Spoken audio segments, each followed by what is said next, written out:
So, technology. Because the technology is subjective.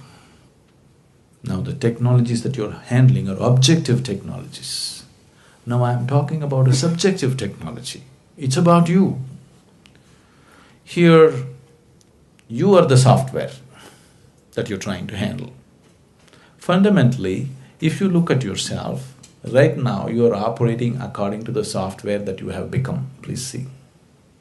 What kind of family you were born in, what kind of parents, what kind of school, what kind of friends, what kind of atmosphere, what kind of religion, what kind of society. That's the kind of person you are right now, isn't it? So, software was written into you haphazardly by anybody and everybody that you came in touch with. Not by trained professionals, just about anybody who came, they put in something. Wherever you went, somebody stuffed something into your head. You had no choice from where to receive, where not to receive. If you say, I don't like this man, I don't want to receive anything from him, you will receive much more from him than anybody else. That's how this one is. So right now, the very way you think, feel, understand and act in your life is just the way your software is, isn't it? Yes? The very way you move your body is the way your software is. I want you to understand this. It is so deeply conditioned. If you are somebody you know very well, somebody whom you are very familiar with is walking 1 mile away, you can't recognize anything about that person, but just the way he moves, you know it is this person, isn't it? Because the very way his body moves, only moves whichever way his software is written. But this software was written unconsciously. Now, if we want some freedom to happen, if we want some transformation to happen, we have to create a little space between you and your software. You're too identified with it, you're just lost in it, that's all you become. Now you have to create a little distance.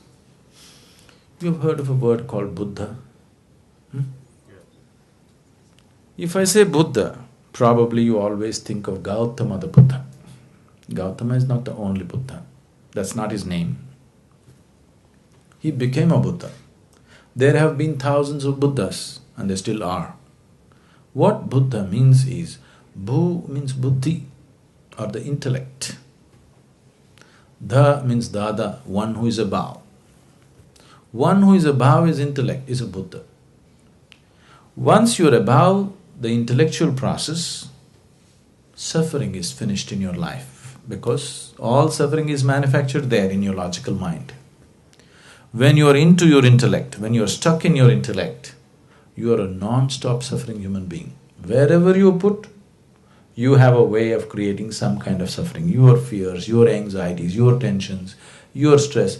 Just see, people are capable of suffering just about anything. Yes? Isn't it so? People are capable of suffering just about anything in the world. Please see. If you're not educated, you will suffer that. If you get educated, you suffer that. If you don't find a job, you'll suffer that. If you find a job, you suffer that. If you're not married, you'll suffer that. If you get married, you suffer that. If you don't have children, you suffer that. If you have children, you suffer that, isn't it? People are capable of suffering just about anything. This is the nature of the intellect. Once you are into the intellect, this is how life is. If you are below the intellect, you won't suffer so much. Animals don't suffer as much as you suffer. Physical things, if they're taken care of, they're quite okay.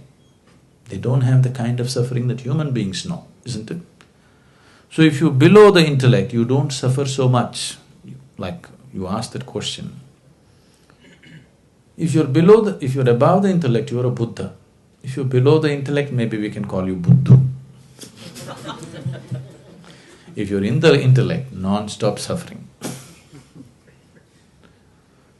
So, to avoid suffering, people are inventing many ways to go below the intellect. Excessive eating, alcohol, excessive indulgence in physical pleasures. These are all the ways you're trying to avoid the torment of the intellect for some time. You get drunk and you feel good for a few hours, but then life will catch up with you with more intensity. It won't let you go. Now, this being which was below the intellect somehow evolved into the intellect. The only way out for this is to evolve beyond the intellect. So, the fundamentals of yoga, the technology is how to go beyond this. So, how to do it now? Subjective technologies cannot be explored in uncommitted atmospheres. You need a very committed, focused atmosphere, otherwise it will not be in your grasp. It's not a teaching, it's a method. To implement a method, you need to be in a certain way, in a certain level of commitment, in a certain level of receptivity, otherwise it doesn't work. Because see, now if you go into a chemistry laboratory, you take this chemical, if you put it into it, something happens. But if you're not willing to put it into it, if you sit here and think, what will this do, what will that do, you will come to all kinds of wrong conclusions. Till you put it there, you won't know. Maybe it'll explode in your face, but till you put it there, you will not know what it is about. But now, you are the chemical, you are the chemist, and you are the experimental process. Everything is you. Now you need a different kind of laboratory, otherwise it doesn't work. If it was objective, we could have just written a book and given it to you. But because it's subjective, you have to be taken step by step, because it's a completely different dimension of perception and experience altogether. But is it possible for me? It is possible for every human being. Internally, all of us are equally capable. We are not capable in different ways. All of us are capable of joy, isn't it? Yes? If you have been joyful for one moment, that means you're capable of joy, isn't it? It is just that you're unable to stay there. That's the whole thing. There is no human being on the planet who's never been joyful. Every human being has been joyful at some point. That means he's capable of joy. It is just that he's unable to stay there. So he needs a technology as to how to maintain the atmosphere within himself. It's possible.